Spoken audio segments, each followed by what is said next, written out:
Hi, everybody. I'm Harry, Father Harry. I'm a Catholic priest, and I'm in this little studio here talking to my good friend and my cellmate,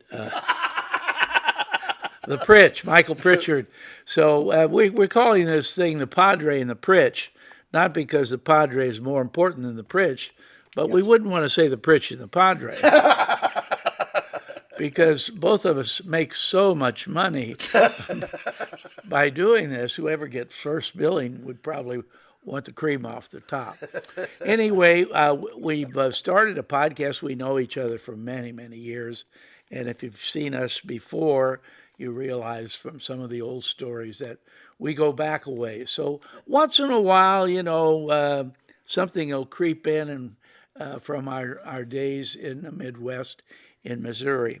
But I happen to be the chaplain to a group of people at St. Vincent's Boys' Home, the chapel there. A large group of people. It's not really a parish, but they come to Mass there on Sunday. And Michael is a regular. So he's kind of enjoyed that community for many, many years. I'm new to it. I'm only a couple of years, and then because of COVID, we lost 6 or 8 months out of what would be my third year there. Third year. Yeah. So anyway, Michael and I have been exposed to a realm of experiences outside of our own dull lives, and So well put. so, but I got a little theme that I want us to attack. But I just wanted to tell you, Michael OLeary is a friend of ours. Oh yeah, the best. And I got up. I didn't get up. I was in my shorts watching the ball game last night at 8:30, and he calls. There's a visual, folks. Go ahead. He calls and says, his dad is 6 weeks away from being 100. So he's 99. And the hospice worker was there and said he probably got another 12 hours. So Mike said, could you come over and give him the final, which we call the Sacrament of the Sick. Extreme unction? Yeah, not extreme unction. Woo. Okay. That's if you walk in the hospital in black suit, it's bad enough, but the guy laying in bed goes, oh no, he's here for extreme unction. But in the new liturgy, it's called the Sacrament of the Sick. But just to get you, I went over and I anointed him, and here we are the next morning. So I haven't heard from Mike, but he'll probably pass away today. Right. And as I was praying this morning, I thought, I got somebody in my corner for this day. So I'll just make my day dedicated to Patrick OLeary. That's his name. So now our pairs, Patrick and Michael. Yeah, and Michael. Michael has a brother, Tim, and they're the only 2 children. Yeah. And I said Mass for his mother about 3 years ago. Right. And Pat, he's a little short guy and his hearing was going, but he would say 5 or 6 rosaries a day, getting his exercise, walking from the kitchen to the front door and back. Yeah. And then he put his arms up on the sink and do about 10 push-ups. He move about 6 inches. Yeah. But for him... Movement. So, anyway, excuse me, Mike hears me give the homily at the Mass, which oftentimes I know he's sitting there thinking, I could have done that so much better. Or why did he leave out the Jesus part? But there are some things there, and I just thought if I introduce some of the things that I've said at Mass, yes, you could comment on not how it affects you, but similar situations or experiences that you would have that goes along with that. You bet. So last Sunday, just for example, I call this thing lips to life, because in the scripture, Jesus is talking to the Pharisees, and they they serve me with their lips, but their heart is not really in it. Far from. Far from it. Yeah, they're not. They're not playing with the. And you've met a lot of people like that. Oh. And I was just thinking about your experiences when you first went down to Hollywood to do some things. Yeah. You didn't get real heart service. You got a lot of lip service. Well, I think that what happens is you immediately become aware of the hardening of hearts, because if the only thing is about fame, power, and greed, there's a great line by Emanuel Swedenborg, great writer. He said, entrepreneur and inventor, the rich always want to be richer, and the powerful always want more power, but you got to leave the happy alone. Now, I was quoted when I opened for the Holy Father in '87 in the Wall Street Journal with that as one of the lines, because you find that happiness is an internal job, but the power and the wealth are externals. And so, like, I always felt like when you were talking, I heard that sermon. It was a great sermon because, you had so many descriptions of why we constrict and we become reservoired with wealth and power, and I always thought fear. Yeah. Well, let me go back a minute, because you make a statement like, I opened for the Holy Father. So, does that mean you opened the door when he came in? When he came in, I go, hello. I opened for a saint. I was at Candlestick Park. No, I know, but just for our Yes. our listeners, they might not get that right away. But that was about 87. 87, September 14th of 1987, my daughter, Katie Rose, was born that day. She turns 34 next week. Oh, boy. And it was on that day that my sister-in-law, my Mary Jo couldn't come because she was giving birth. And I was there for the birth.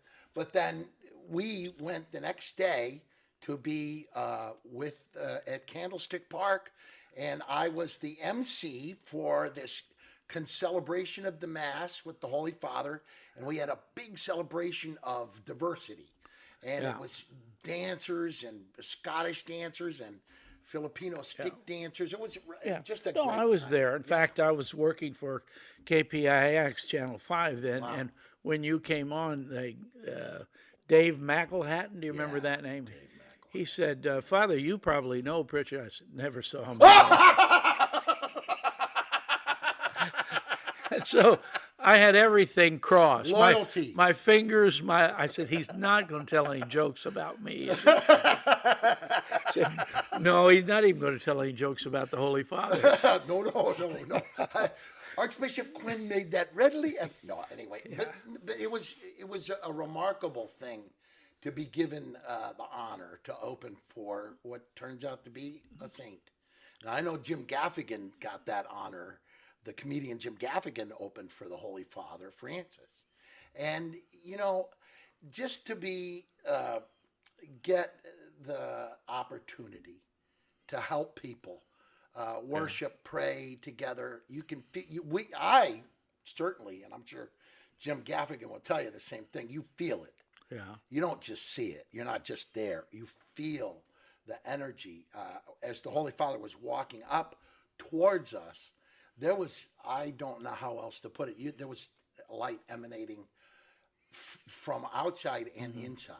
Well, what's so irregular about that for me is that comedians in general, unlike priests, survive on a lot of raunchy stories and words that they can get away with in clubs and HBO and in the old days, you as a comedian started out couldn't really get away with all of that.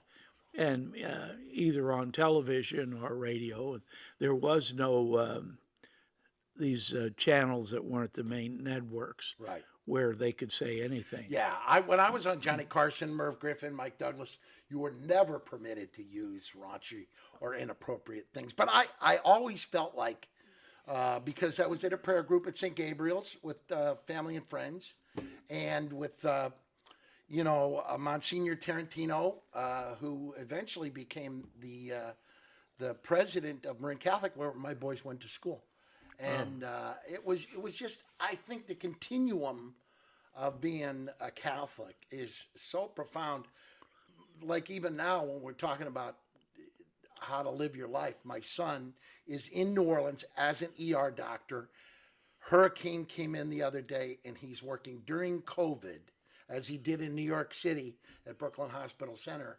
And he is an example of a generation of young people that feels that need for service, like many of the young men who we lost and women in the Marine Corps in Afghanistan this year. And so that epic example is important for us to get when we're talking about community sacrifice and By service. the way, if your son decides to move to another city, He's at a Catholic hospital. well, St. no, but Tammany. let me know what city it is. I don't want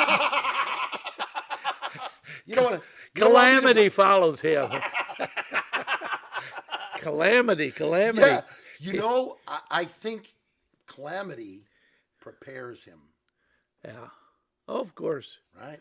Because, I mean, you think about your life and my life and the stuff we've seen because we've had to see. I mean, I go back to that friend of mine when you had already filmed a special on cancer children called The Children of Company C. Yeah. And then I had a friend from my football team in Southeast Missouri, Doug Mackey, whose little 17-month-old baby daughter, Julie Mackey, had neuroblastoma. And you were there for us and them. Yeah. And you had already done the show, and we got to show it to him. Right? That Dr. Jordan, who was the specialist. Jordan Horowitz, yeah. Great guy. What was it, Horowitz? Horowitz, yeah. Oh, everybody called him Dr. Jordan. I thought that was his last name. No, huh? Really? Oh, they called him by his first name. He was a friendly, sweet. Oh, guy. yeah. Mill Valley guy. Really? I didn't realize. Anyway, he called me 25 years later. Wow. And asked if I could do a follow-up on the kids that lived, because we did a special a year later after that show, and of the maybe 10 to 15, I can't recall, kids that we actually filmed, about 3/4 of them had passed away within that year. Wow. But he had a few that lived, for a long time, and he said it would really be an interesting show if we could pull back some of that footage. But and my friend Jim Swanson, who was executive producer over at KRON, he couldn't talk them into getting any money together for it, so we didn't do it. And now Dr. Jordan Horowitz, right, has passed away. So I did not know that. Yeah, about maybe a year ago. I don't know. So anyway, Mike, getting back to what we were, lips to life, giving service with your lips and saying, hey, you're a good guy, you're the best, I never met anybody like you, and then the phone doesn't ring, you don't hear from them. Right. And you get disappointed, and after many disappointments, you begin to wonder. So on Sunday, I brought out that you and I, other people, we can be signs, like in the old European churches, particularly in the big cathedrals. Right. They had the stained glass windows that would tell the story of the life of Jesus and the prophets in the Old Testament, right. And then the statues, all of these things, because people couldn't read. And there just wasn't, you couldn't pick up the scripture and read about the life of Jesus. So you followed it through windows and different stories that they could. It was a way to teach. It was a way to teach. So I referred to us as maybe we should be kind of living cathedrals, and the difference would be not that those cathedrals are old and tired and like what did I call them? They're a place where you store old art. Right. They're not museums or warehouses. Right. They should be gardens that you refresh yourself by seeing the beauty of the garden and so you got to live with that freshness. Right. If only that was always growing. Always growing. Right. And I know I use this expression. I have to look down here. It's all right. What did I say about the 7 deadly words of a Christian community? The 7 deadly words. We've never done it that way before. Oh, yeah. We've never done it that way before. Right. So, no, we're not changing. This is our tradition. This is what we're going to do. We're not going to change. We're not going to change. We've never done it that way before. So, a lot of things have changed. And even I was thinking, you mentioned when you're in 1987, when your daughter was born. Yeah. It's a whole different ballgame out there now. Yeah. Well, I was thinking about the lines of Homer Simpson when he talks about traditional. He goes, "How do you get along in this system at the nuclear power plant?" And he goes, "Number 1, great idea, boss. Number 2, we've always done it that way. And number 3, which is the perfect ploy for traditionalism, which is always don't ask too many questions. Yeah. Just go along with go along with the flow. Yeah. And so I think that the key here is what you're saying is be open to change, be open to the garden and not the museum as a storage house of ideas that have carried on the dusty traditions, right? Yeah. Because all these new technologies make it. You just had a show about that, Harry. Did you? Talking about the technology, and we could be using the internet to amass help for the poor, like we did for recently with the help of what we did for loaves and fishes. We raised $800,000 in an hour with 200 viewers on technology. And that is remarkable to help the poor with the Catholic Charities. Right. And I think it's really important to know that technology can be used for good when we're collaborative, cooperative, and compassionate. But if folks in the technology industry don't step out and lead towards that, and I think a lot of them do. Mm-hmm. I think a lot of them do, but it's important to gather them all into that leadership forum, So what do you think about if they get used to the technology? For example, that loaves and fishes has been a dinner, right? Where you come and you get the rubber chicken and all this. Yeah, sure. And you get the people there because once there you have auction items. Right. You don't make a lot of money on the plate of food, right? But you have other entertainment things that you can do. So when people experience the technology, they say, "Oh, this is real easy," and they see you and they see some of the guests you've had. Punch the button, and give the $100 or the $500 or whatever it is. Are they going to come back to the rubber chicken dinners? I will tell you, yes. I think they will do both, and I think they need that community unity. That when we gather together as a group of people, we did the other night with the young guys here from our studio, and the young ladies from our studio. We did a show for right at St. Vincent's at your parish, and it was in the back patio, and we raised an exorbitant sum of money. I know. You didn't get your check. You said it was my parish. I didn't even know you.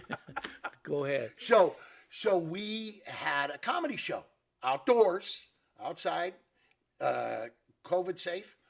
Everybody laughing, 4 different comedians, and we raised money. But you could hear the laughter, Harry. You could hear the laughter, and they were thirsty for it. And you know who else was thirsty for it? The comedians. We had some Kabir Singh. We had Joe Klosek. We had this incredible Mo Langdon. We had Mikey Winfield, and it was a very diverse show. But what you knew was great was under the stars, there was this laughter that was desperately, desperately needed by the crowd, and they felt it medicine. And that's what I think, that when we gather together in those things, but as well with technology, hitting that button can help us. We had performers on the show. We had you baptized his baby Michael, Narda Michael Walden, sang a beautiful song about loaves and fishes. Carlos, the one that he wrote. Yeah, the one that he wrote was, and Carlos Santana was there. Carlos was there. Did he perform, or he just came? No, he just came. And did he have those boots with the rhinestones? He flew all the way in from Hawaii, man. Oh yeah, that's where. So, and then the other one was, we had Beach Blanket Babylon folks singing, San Francisco, and all kinds of great. It was a wonderful night on video, and it was for Loaves to Fishes. And it was for Catholic Charities. And I did one for St. Vincent's the same way, for friends who are from the Guardsmen. And, I think we can do both, and we can do both well. Yeah. And I think we have to step out into technology fearlessly. This kid who went to St. Louis DeBerg High School, Jack Dorsey, he went, he's a local guy here now. He did, if you think about the impact of sacrifice and charity, he gave $1 billion away of his own income. He was worth $3 billion. Jack Dorsey went to DeBerg, Bishop Wait, DeBerg I High didn't School. get his. Jack Dorsey. Dorsey. What's his bit? What was his business? Twitter. Oh, Twitter. Okay. And see, I don't know these things. Next, okay. And Mark Benioff has been generous. Mark Zuckerberg. These folks want to give. They want to help. And I think it's important for us, Larry Ellison, all of these folks want to give. They want to make sure their money is being spent in the right place. They call it outcome-based initiative. When I spoke at Stanford to this group of investors, I said, look, if you've reservoired your greed, like from your sermon this week, you said, that line, some folks have cirrhosis of the giver, which made me burst out laughing. Well, cirrhosis of the giver, that's right. a money. That's a money malady. Yeah. Cirrhosis of the giver. What was the one about the heart? What was the? That would be the hardening of the arteries.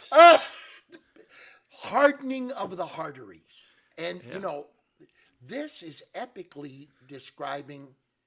Listen carefully, folks. Ebenezer Scrooge. He was a clutching, grasping, wheezing skinflint in a torrent, but poor Scrooge. Oh, Scrooge was as solitary as an oyster in his pain. And so, if we are pained and we live in fear that we won't have enough for me and mine, it's not about just being stingy. It's being unconscious. Now, everybody will ask me, what's consciousness? And Mo walked up to Curly in the Three Stooges, and he goes, what are you doing? He goes, I'm thinking, but nothing's happening. So that was our big thing. And we used to watch that at college at Southeast Missouri. We would watch the guy from over in Paducah, Well, that was probably your final exam. At Southeast Missouri it was, mister. You betcha, Padre. I love being a graduate of Southeast Missouri. You know, I my favorite story, one of them, you only have two that I like. Last Sunday I was talking about if you've ever been hunting for quail. The mother quail puts her arms around and all the little chicks, but they don't move. They sit, tight if you're hunting for them. Right. And of course the dog will come within a certain distance and point and slowly creep up on them before they fly. Right. But when they fly, they don't go up in the air. Yeah, like that you described the football coach. The football coach, Coach Lohr, Blockhead Lohr, they called him, Jim Lohr, great big guy. He had a $4 haircut, $1 for each corner. And he would go like this, he'd go, boys. Now, you have to picture guys from inner city St. Louis are getting ready, and they're all linemen. Everybody's standing, and he goes, I want you to fire out of that line quail high. And they'd all go, man, Mike, what's quail high? Yeah, let's go. Fire that quail Quail high, far out. Quail high, quail high. Don't fire out high. Quail high. Because if they stood up, they get knocked down. Oh man, I don't care. You got guys across from Lincoln University that are like, these guys are like refrigerators with heads, and you're like, But I think when you think back, when I think back of what we're talking about, mostly, is that my personal belief is that in his own way, the Messiah who came to talk to us was a stand-up comedian. Look at some of those lines. Look at you Sadducees and Pharisees. You point out the splinter in your neighbor's eye and you don't see the log in your own. Yeah. You try to swallow the gnat and you strain out the camel. Yeah. Right? And so people were laughing when that was said because it was wisdom, inherent laughing wisdom, and that is the best way I always felt to teach people. Well, right? they always, and he also talked about cleaning the pots and pans. Right. I mean, you and I enjoy what we'd call toilet humor. Oh yeah, yeah, and we do it between us when there's not an audience. Him more than me. Yeah, but in that particular scripture, what it's really saying is, what comes out of you is defiled. When you eat and you drink, that's defilement. But what comes from your heart is the important part. Understanding. Yeah. Right. That's why you might have told me this years ago, but I remember it. The word heart, H-E-A-R-T, has within it E-A-R. So people can hear with the heart. Yes. And I think that would be the substance of our little 30 minutes together today. Right. That you say, oh, I see. What you mean is I understand. But I hear, and it doesn't go out the other one. It goes and makes its way to the heart. You teach me every day. Which has the heart. Yeah. It has the ear down here. Well, I know that when I'm with little kids, whenever I'm listening to kids who have sorrows or pains, and I told this story about, I was talking to little kids, and I said, hey, who here has a responsibility at home? And one goes, I have a responsibility that when my dad gets drunk and beats on mom, that I hide my baby brother in the closet. I go, hey, I just sit down, buddy. I don't know if I was ready for all that, but you needed to tell me right away, right? And I needed to hear that. And he goes, yes, sir. I go, why do you think you needed to tell me that right away? Everybody needs to meet a kind stranger to tell their secrets, to get help. Mm-hmm.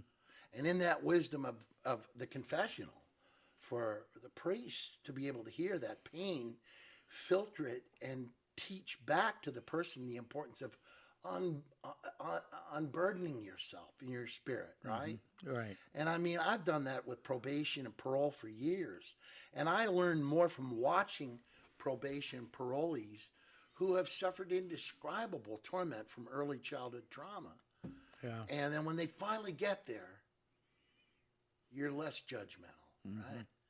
So now we are approaching the football season, and just as the quail gathered in a huddle, so these big monster men gather in a huddle for inspiration, to realize that they're on they want the instruction. What are we to do next? Because that little quarterback is standing back there knowing he's going to get crushed if these guys don't hide him in the closet. And all one of them has to do is trip and fall, and he's sawdust back there. Anyway, they gather, they huddle, and so people helping people like we're trying to do with this podcast means that we gather ourselves together, huddle up for instruction. How do we do this? That's the best way to inspire each other to do better at what we're doing, and finally. To keep encouraging each other to do what we're doing. Yeah. So today, boys and girls, ladies and gents, and if your pets are listening, and they can't put their paws over their ears. I'm the Padre, and he's the Pritch, and we're delighted to have this 30 minutes with you. I hope you can join us again. Thanks. God bless. God bless.